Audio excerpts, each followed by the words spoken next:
Hello bachon, let's read this question. The question says addition of a non-volatile solute to a solvent lowers its vapor pressure. Therefore, the vapor pressure of a solution, that is, vapor pressure of a solvent in a solution, is lower than that of the pure solvent at the same temperature.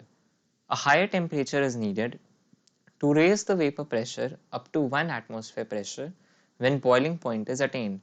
However, increase in boiling point is small. For example, 0.1 molar aqueous sucrose solution boils at 100.05 degrees Celsius. Seawater, an aqueous solution which is rich in sodium plus and chlorine minus ions, freezes about 1 degree Celsius lower than the frozen water. At the freezing point of pure solvent, the rates at which two molecules stick together to form a solid and leave it to return to liquid state are equal when solute is present. Few solvent molecules are in contact with the surface of solid. However, the rate at which the solvent molecules leave the surface of solid remain unchanged. That is why temperature is lowered to restore the equilibrium. The freezing point depression in a dilute solution is proportional to the molarity of the solute. An aqueous solution of 0.1 molar concentration of sucrose should have freezing point of given Kf of the solution is Kf for water is 1.86 Kelvin per mole Kg. Option A 0.186 degrees Celsius, option B 1.86 degrees Celsius, option C minus 1.86 degrees Celsius, option D minus 0.186 degrees Celsius. सो इस question के अंदर हमसे पूछा गया है कि freezing point of an aqueous solution of 0.1 molar concentration of sucrose क्या होगा। तो इसको फाइंड करने के लिए हम डिस्कस करेंगे की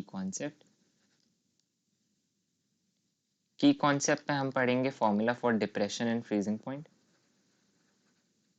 डिप्रेशन इन फ्रीजिंग पॉइंट,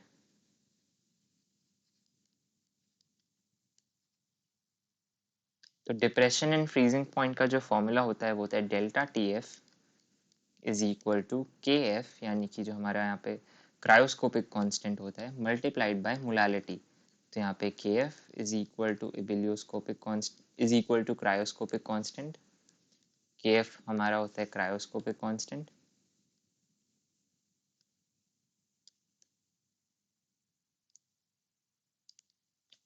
जो एम होता है वो रिप्रेजेंट करता है मोलालिटी ऑफ सोल्यूट, और डेल्टा टी एफ को हम रिप्रेजेंट कर सकते हैं is equal to T F naught, यानी कि freezing point of the solvent minus T F जो कि होता है फ्रीजिंग पॉइंट ऑफ सोल्यूशन। तो टी एफ नॉट हमारा हो जाएगा फ्रीजिंग पॉइंट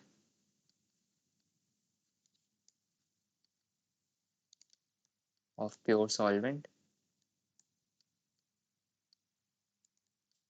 और टी एफ जो होगा वो रिप्रेजेंट करता है फ्रीजिंग पॉइंट ऑफ सोल्यूशन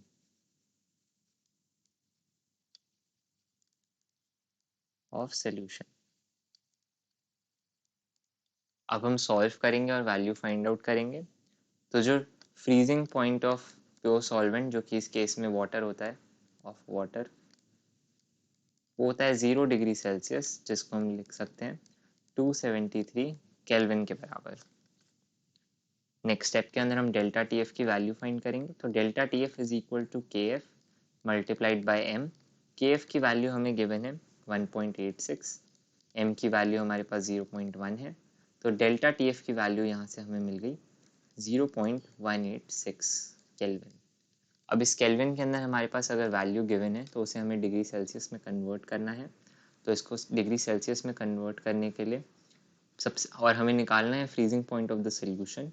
तो हम यहाँ पे लिख सकते हैं डेल्टा टी एफ को ओपन करके T F naught minus T F is equal to 0.186।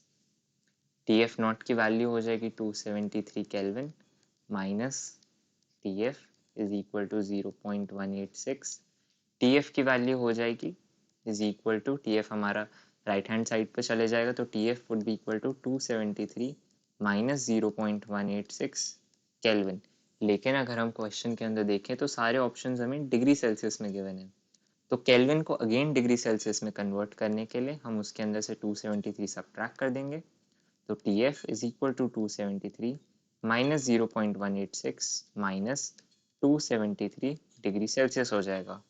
तो सॉल्व करने पर हमारे पास फ्रीजिंग पॉइंट ऑफ सोल्यूशन की वैल्यू आ जाएगी -0.186 डिग्री सेल्सियस। तो जो हमारा फ्रीजिंग पॉइंट ऑफ सोल्यूशन है वो हो जाएगा -0.186 डिग्री सेल्सियस, यानी कि option number D is the correct option. So the final answer is